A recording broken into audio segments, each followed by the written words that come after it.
안녕하세요. 아는 것입니다. 김성재입니다. 종목 리뷰 시작하겠습니다.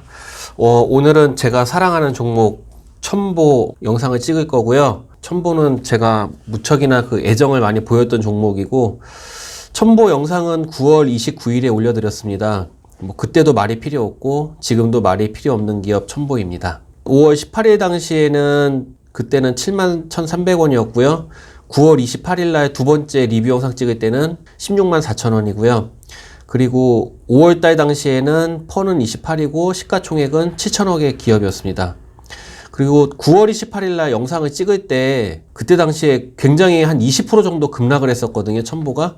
그래서 그때 당시 급락으로 겁을 먹으시는 분들이 굉장히 많이 계셨는데, 제가 이제 영상에서 2차전지 시장의 성장성과 기업의 성장성 및 미래를 볼 때 이 정도의 하락은 아무것도 아니긴 하다, 오히려 매수의 기회로 갖자, 그렇게 말씀을 드렸었는데, 그래도 의외로 이게 20% 정도 하락하다 보니까 겁을 많이 먹으시더라고요.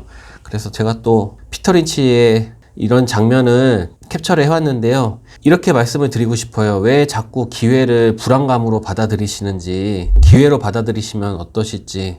왜냐면 첨보는 정말 좋은 기업이거든요. 피터 린치가 얘기하는 거는 가장 중요한 한 가지 주식 투자의 원칙은 가지고 있는 게 뭔지 알아라. 첨보 좋은 기업이고 2차 전지로 인해서 나중에 많이 성장하고 설비도 늘어날 기업이란 거 우리는 알잖아요.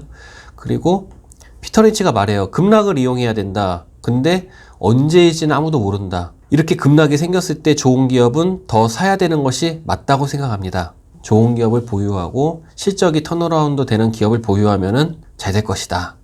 그래서 고로 첨보는 잘 갈 것이다. 이렇게 말씀드리고 싶고요. 저번 영상에서 추천 포인트 및 대응을 이렇게 하자고 말씀을 드렸었는데, 2020년 실적 예측 펀은 18 정도로 저평가였다. 그리고 시장의 성장성이 강력해서 하락은 신경을 안 쓴다. 지금처럼 눌린 상황은 오히려 좋다. 전해질은 리튬이엄, 용매, 첨가제로 구성이 되는데 배터리 성능 향상을 위한 다양한 첨가제 사용이 트렌드이다. 첨보는 성능 향상을 위한 다양한 첨가제 라인업을 가지고 있고 안정성, 수명, 출력 등 다양한 배터리 성능 개선에 기여하는 것이 가능하다. 그리고 이제 첨보와 같은 일을 하는 기업 중에 후성이라는 기업이 있는데요. 후성은 좀 약간 대중적인 전해질을 만드는 기업이고요. 첨보는 후성에 비해서 약 가격이 한 5배 정도 된다고 하네요. 그리고 굉장히 만들기 어려운 전해질을 만든다고 들었기 때문에 마진도 훨씬 후성에 비해서 좋은 걸로 알고 있어요. 고로 좋다 라고 생각하시면 될 것 같고요. 제품 라인에서는 F전해질, P전해질, D전해질이 있는데 그냥 세계적인 자동차 회사들에게 모두 납품이 된다고 생각하시면 되고요. 저는 추가 매수 기회가 있다면 더 매수할 기업이라고 생각하고 존버라고 외칩니다. 이렇게 제가 저번에 영상을 마쳤었습니다. 첨보의 기업 개요를 보면요, 당연히 좋은 기업이지만 한 번 또 더 보겠습니다. 저희가 5월에 영상을 찍을 때 당시에는 7천억이었는데 지금은 1조 7,200억짜리 회사가 돼 있고요. 그 다음에 펀은 지금 주가가 워낙 많이 올라가서 75배까지 뛴 상황이고 PBR도 7배 정도 됩니다. 그리고 배당 약간 있고요. 그리고 재물을 보게 되면은 매출액이 꾸준하게 늘어나는데 2020년보다는 2021년, 22년이 훨씬 더 강력한 매출을 일으킬 걸로 예측이 되고요.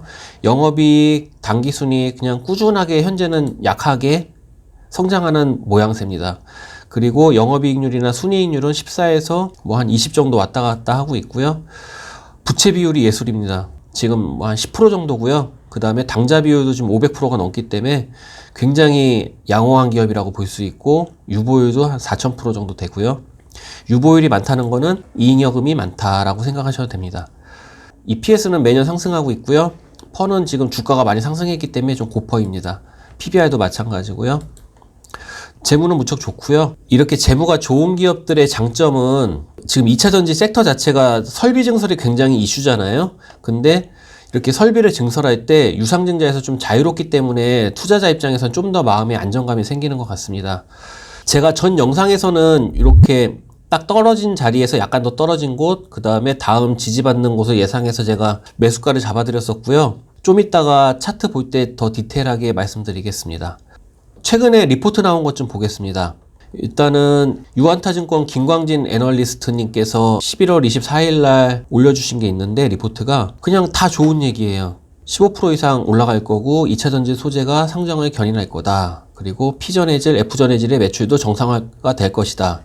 캐파가 매년 3배씩 증가한대요. 2020년 전반기는 1560톤이었는데 2021년 전반기는 4000톤을 예상하고 2022년 말에는 12000톤으로 확대가 예정이 된대요.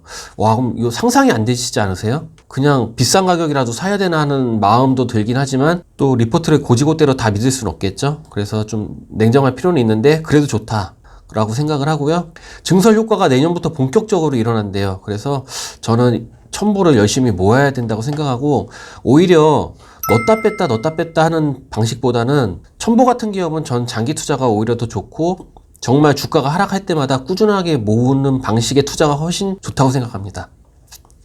그리고 또 다른 리포트를 보면요, 2021년부터 퀀텀 점프가 예상된다. SK증권 윤혁진 애널리스트가 목표 주가를 21만원으로 상향해 주셨고요. 뭐 내용은 비슷합니다. 그냥 좋다. 그리고 2021년에는 전기차 시장이 중국, 미국을 중심으로 고속 성장할 것이다. 중국 수출 비중이 가장 높은 첨보가 부각될 것이다. 그냥 좋다는 얘기죠. 코스톨라니가 이런 얘기를 한 적이 있어요. 주식시장은 비합리적이다. 하지만 시간이 흐르면 결국 논리적으로 된다. 그러니까 좋은 기업 맞지만 주가가 안 갈 수 있다. 하지만 결국에는 가치에 부합된다. 라고 생각이 되고요. 좋은 기업을 매수하셨다면 주가가 하락해도 너무 걱정하지 않으셨으면 좋겠습니다. 차트 보겠습니다. 첨보의 일봉이고요. 상장한 지 얼마 안 돼서 일봉만 보겠습니다. 전에 영상에서 유튜브 찍었을 때 당시가 차트는 이런 모양이었어요. 그리고 이 주가의 하락을 걱정하시는 분들이 굉장히 많았고요. 그때 당시 21만원부터 거의 뭐 한 14만원까지 그냥 갑자기 떨어진 것이기 때문에 좀 과하게 떨어졌다는 생각이 들었었거든요. 그래서 이게 바로 반등할 거라는 생각도 좀 들었었고, 하지만 오히려 잡는다면은 요 자리, 그리고 요 자리에서 이렇게 매수가를 잡으면은 좋을 것 같다라는 제가 생각을 했고, 영상에서 요 자리에서 잡자고 제가 말씀을 드렸었습니다. 근데 주가가 어떻게 갔는지 한번 볼까요? 주가가 좀 떨어지다가 그냥 제가 2차 매수가로 잡은 자리까지는 안 갔었고요. 1차 매수가로 잡은 자리까지 여기까지 왔었네요. 그래서 만약에 여기서 뭐 매수하셨다면은 지금 그래도 좀 약간 뭐 한 10% 정도? 15% 정도 수익이실 거라고 생각을 하고, 앞으로가 중요하잖아요. 앞으로도 많이 좋긴 하지만 또 주가는 언제든지 비합리적으로 떨어질 수 있기 때문에 제 생각에는 지금 상황에서는 일단 요 자리, 그리고 요 자리에서 매수가를 잡으면 좋을 것 같습니다. 만약에 여기서 지지가 받으면 여기서 잡고, 그 다음에 여기가 무너진다면 또 다음에 여기서 더 잡으면 돼요. 그래서 첨보는 제 생각에는 정말 수익을 내고 싶으시다면 좀 길게 보시고, 향후 2, 3년은 충분히 좋다고 하거든요. 그러니까 길게 보시고 이렇게 매수 자리가 올 때마다 주식수 늘리는 방식으로 가시면 좋을 것 같습니다. 시청해 주셔서 감사하고요. 다음에 또 리뷰 영상으로 찾아뵙겠습니다. 감사합니다.